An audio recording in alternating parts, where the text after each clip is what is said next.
The one who misses salah out of laziness. Allah subhanahu wa ta'ala said in the Quran, حافظوا على الصلوات والصلاة الوسطى. Guard the prayers, especially the middle prayer, the Asr prayer.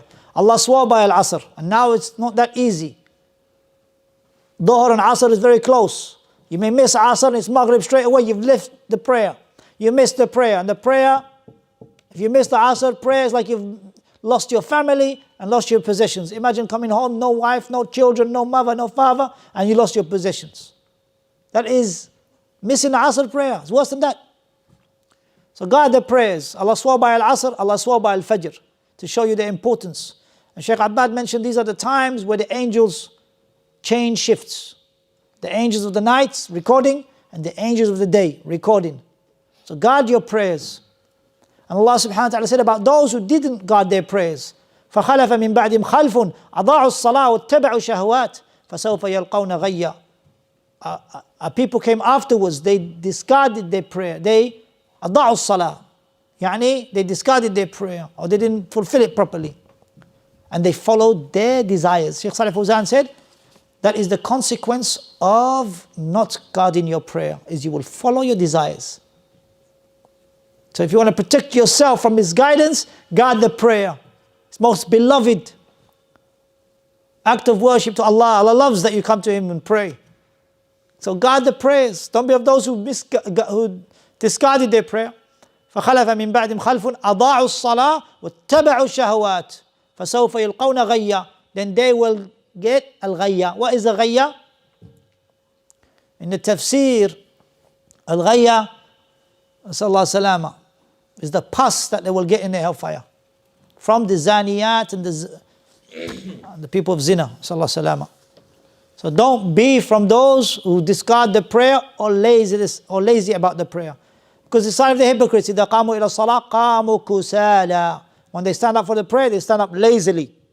And Allah subhanahu wa ta'ala, He mentioned about the prayer, فَوَيْلٌ لِلْمُصَلِّينَ الَّذِينَ هُمْ عَنْ صَلَاتِهِمْ سَاهُونَ. Woe to those who pray who are neglectful of their prayers.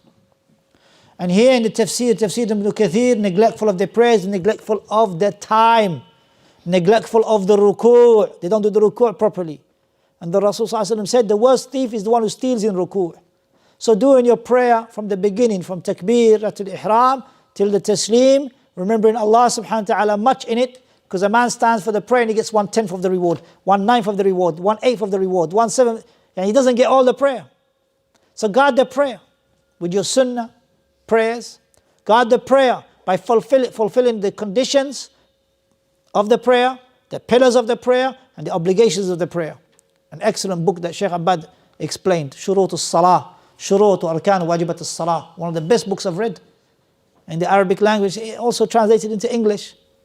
Guard the prayers. The prayer will be that which is between you and them is the prayer. Al-ahd alladhi baynana wa baynahum as-salah. Faman taraka faqad kafar. Whoever discards it, leaves it, then he has disbelieved.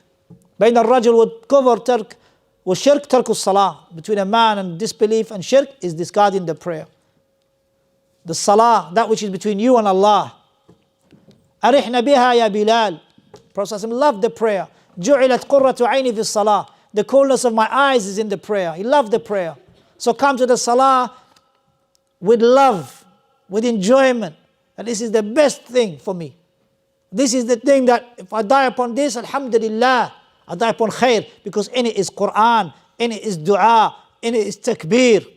As the Prophet said to Muawiyah ibn Hakam al-Sulami in Hadith Sahih Muslim, إن هذه الصلاة لا يصلح فيها شيء من كلام الناس إنها تكبير وتهليل وقراءة القرآن. Takbir. You say, Allahu Akbar, Allah is the greatest. Umar radiallahu anhu, before he died, what did he say? لا خير في إسلام من ترك الصلاة. There isn't good in a person's Islam if he leaves the prayer. And the Rasul sallallahu alaihi wasallam, before he passed away, as-salah, as-salah, wa ma malakat aymanukum. The prayer, and those under your responsibility. Shaykh Abbad mentioned, look how Allah subhanahu wa ta'ala, Allah's messenger mentioned the rights of Allah and the rights of the people before he died. So uphold the rights of Allah subhanahu wa ta'ala, the prayer, the ibadah when you come to the salah, and you enjoy it and you pray it in congregation. As you're going to the masjid, Allah subhanahu wa ta'ala raises you a degree, forgives you a sin, hasanat, and istighfar. Yani it's type of forgiveness that a person does. So may Allah subhanahu wa ta'ala make us of those who establish the prayer. Remember shaitan, when you do sujood, shaitan, he cries. This mentioned when you're doing sujood al-tilawa, for example. And he says, look, Allah commanded him to pray, to do prostration, and he prostrated. And Allah commanded me to prostrate, and I didn't prostrate. I didn't fulfill the commandment of Allah subhanahu wa ta'ala. And here, the scholars mention about this, Shaykh Salih al-Shaykh and others, they mention that this statement of Iblis or Shaitan, the Satan, is not a statement of regret. It's a statement of jealousy. That he is jealous that you prostrated and I did not prostrate. So when you prostrate to Allah, remember that narration and be happy that this is what Allah has commanded you with. And let him cry, because we have to toil shaitan and we have to make shaitan go through hardship, not make you go through hardship. By dhikr of Allah, keeping shaitan at bay, and he wants to take you away from the dhikr of Allah and your prayer. إنما يريد الشيطان أن يوقع بينكم العداوة والبغضاء في الخمر والميسر ويصدكم عن ذكر الله وعن الصلاة. He wants to take you away from the remembrance of Allah and the prayer. Even though the prayer is from the remembrance of Allah, but look how Allah emphasized it. So may Allah subhanahu wa ta'ala protect us and aid us from falling into laziness when it comes to the prayer.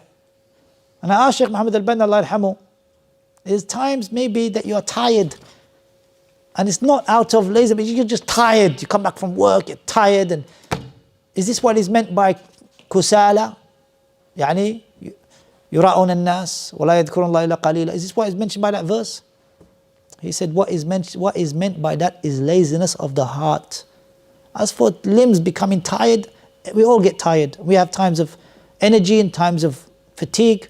So what is meant here is laziness. You don't even have the azima in your heart. You don't have the get up and go. That is the problem. The Prophet ﷺ one time when the sun shone, Fajr had gone, because he went out and it was in a valley and he was tired that evening, sun rose.